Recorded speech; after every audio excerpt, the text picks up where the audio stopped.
On the fringes of the known world, where fact and fiction bleed into one another, and man's fears and hopes seep into the very soil, a strange and wondrous ambience casts a somber shadow over rational thought.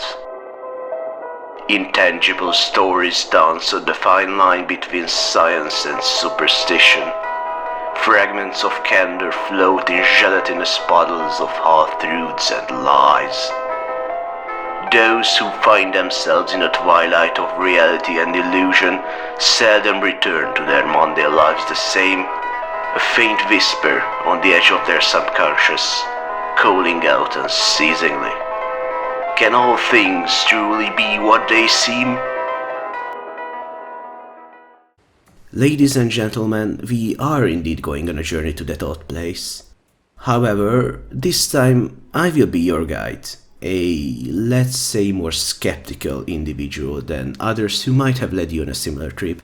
I bring you the curious case of Hany Istók, an amphibious young boy found in the moors of Hungary. By the way, this image I'm showing right now, it's in the video, but this is a fake.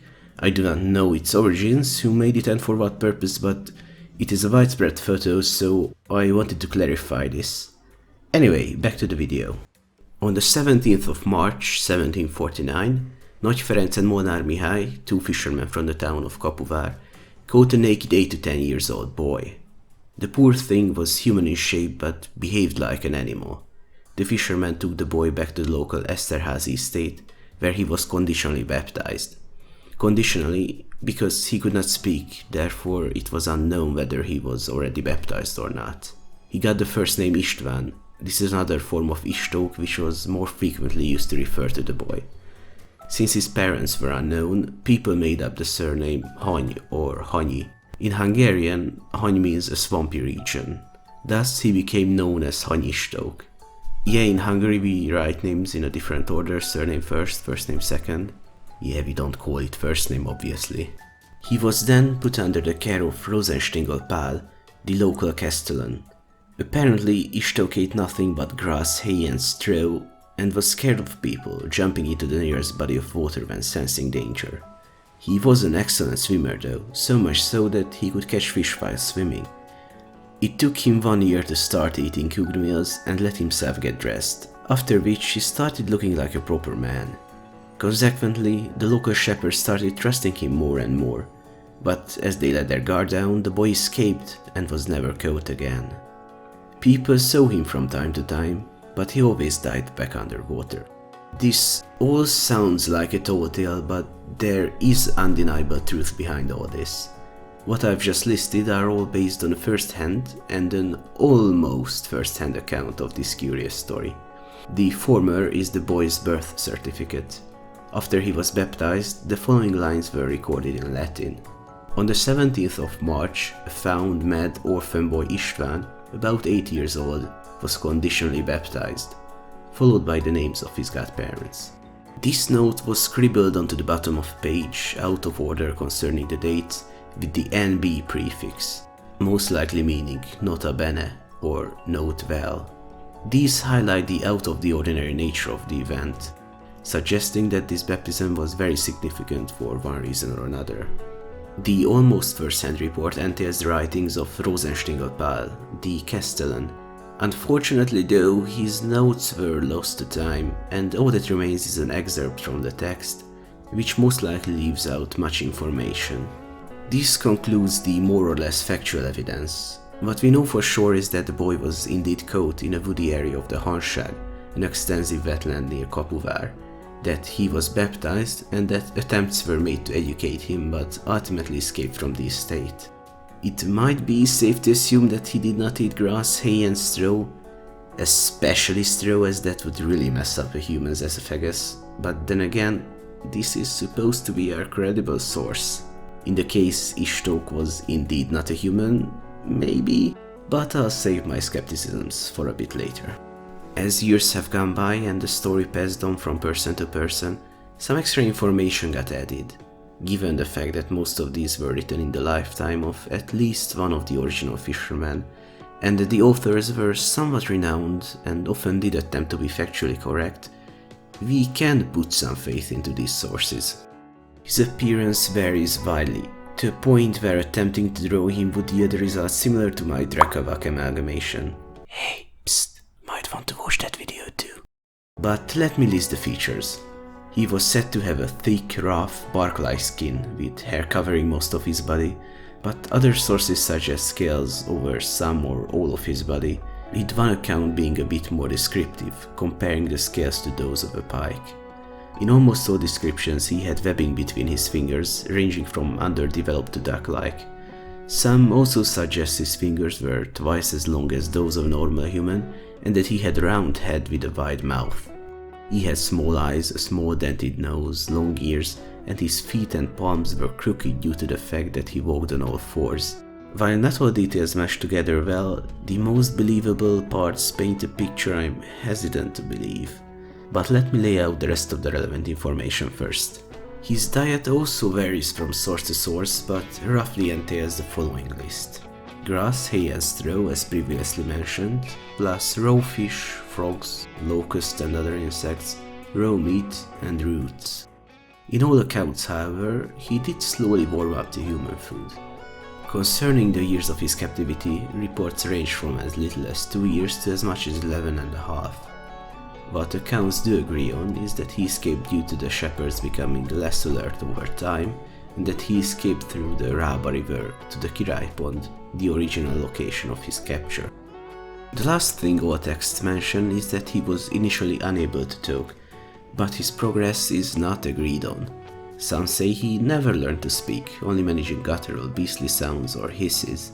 Others state that Istók was by the end able to utter a few words, with one article claiming he could speak in a mostly comprehensible manner. One disturbing and rather sad account says that the thing that made it the most apparent that Istók was human was the way he cried. There is also a story invented by Zerpák Antal, which became more widely known than his actual origins. In this tale he was treated very badly in the castle due to the fact that he was incapable of anything but the most basic of tasks, like carrying water or flipping meat. As a result of the beatings he often escaped, but was brought back by search parties with hounds each time. He did have one person protecting him though, the daughter of the Castellan, Juliska. When she got married, as a present or a gesture of goodwill, he poured a bowl of frogs onto the dining table. As a result, he was beaten like never before, but ultimately managed to escape for good. Not a very uplifting story, but there you have it. It is hard to separate truth from myth, as most accounts could not even agree on the age of the boy, which is an ongoing theme as the birth certificate states 8 years, while the Rosenstiegel excerpt claims 10 years of age. The additional reports did not clarify much, but while the previous sources did not detail much about his appearance, well, there's a lot of information about that here. Some of it contradictory, but I cannot deny the abundance. What started out as an extraordinary story of a young boy growing up isolated from human civilization, it turned into a tale with a half-human, half-fish hybrid. Needless to say, if he was indeed human, or at the very least hairy, we can cross those scales off our list. There are some weird people babbling on about the Homo aquaticus, which I did not get into too deeply, but let me say one thing. If someone puts the homogeneous next to an image with scaly fish people, I immediately assume he has no clue about anything related to animals and evolution, and therefore his points are all based on misconceptions and flimsy assumptions. But what do I think of the descriptions? Well, outlandish as it seems, if I leave the scales and webbed fingers out, I see the image of a primate. The hairy body with rough skin, long fingers, crooked feet and palms, walking on all fours, inability to speak, a round head with a wide mouth, a very diverse diet that excludes human food. The issue is, while they are known to be able to swim and even catch fish, they most certainly are not excellent swimmers, and are definitely not aquatic. While it is very likely that locals seeing a primate for the first time in their life would potentially consider it a monstrous human child, Its appearance so far from its habitat and aquatic story elements make this a hard sell. There is one much more probable and simple answer. Yep, he was a human, and all the animalistic features and extraordinary abilities were later additions to make the story more mysterious. However, he was not an ordinary young boy. You see, tales of wild children found in the woods do exist, most of which are eerily similar. Peter, the court pet of King George I of England, and the French Victor of Auvergne are among the more famous examples. They too acted feral, walked on all fours, and could not learn to speak. Based on Peter's behavior and portrait, Professor Philip Bales of the Institute of Child Health proposed the idea that he had suffered from Pitt-Hopkins syndrome, a rare genetic disorder. Since Hany Istók had a similar condition, perhaps their early fate was much the same. Their parents most likely did not want to raise a child afflicted by something unknown to them, troubled by the unusual appearance of their boy. It is well within the realm of possibilities that by the time the characteristic facial structure caused by the syndrome has shown itself, the children were old enough to be able to survive on their own, or were perhaps brought up by animals? I know this last one sounds silly, but there are documented cases like that. There was a boy raised by bloody ostriches. I rest my case. So as per usual, I've turned this magical and mysterious story into something plausible but unsettling.